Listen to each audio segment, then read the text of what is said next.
Well, the Everett mission, first of all, is very, very beautiful. Just one of the prettiest places I've ever been to.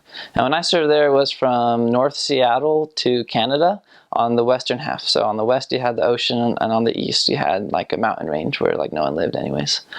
So that was the mission. Since I've been home, a couple of new missions have been created in Washington. So I believe the Everett mission now does not include any of Seattle proper. I believe the farthest south it goes is the city of Everett itself, and then up north all the way through Canada still. When I served, there was 11 stakes, like 10 and 11. One was created while I was out there. So there's 11 stakes. There were also, when I got out there were two Spanish-speaking branches with 5 groups. So a group met within an English ward. They weren't a separate unit. They had sacrament together with someone translating into Spanish. They usually had headphones that they could wear. And then they would, however, there was enough of them that they would do their own priesthood and relief society. But the youth were all integrated because most of the youth spoke English as well. But by the time I left, actually, there was 5 Spanish branches, I believe. So about, 3 of the groups had turned into branches, which was really cool to see. And there is a temple in Seattle. It's actually in the city of Bellevue, which is, well, when I served, that was about 10 minutes from the mission boundary, and now it's probably about 20 or 30, so it's still not very far at all. So really close, but it is outside the mission, so we only got to go twice a year to attend the temple ourselves.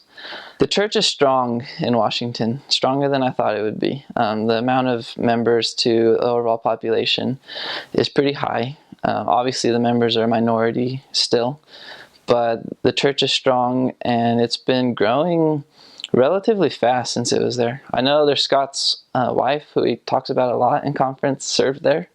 So that's kind of cool. That was where she was called to serve. It was like the Pacific Northwest mission then. But well, yeah, the cities of Shoreline and Linwood and Redmond and Kirkland, I believe, have all been moved into the Seattle mission, because the Seattle mission got cut off from the south with the addition of the Federal Way mission. One thing that's cool about Everett is the biggest building in the world is there in terms of cubic feet. It's the Boeing plant. Yeah, guess that's cool. Yeah, we got to do a tour when I was in Everett. It's crazy. They just have huge 747s, like 5 or 6 of them lined up that they're building inside this one huge building. And you can see most of the building, like it's not partitioned off. It's just like a big building, and it's huge. It's cool. In the mission are the San Juan Islands, which are a whole bunch of islands off of the coast that are just absolutely beautiful. Lots of people vacation out there.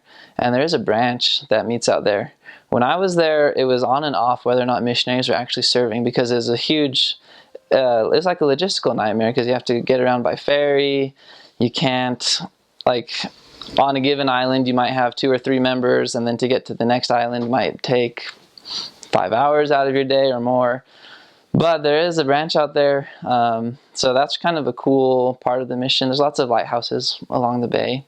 There's a cool bridge between a couple islands. There are a couple islands that have access by a bridge, and so there's like big cities on those islands, and it's really cool. It's really beautiful. There's the Cascade Mountains are in the mission. Mount Baker, I believe, has the record in the United States for the most snowfall in any winter. It's always white all year long, never melts, and really just kind of incredible how beautiful of an area it is.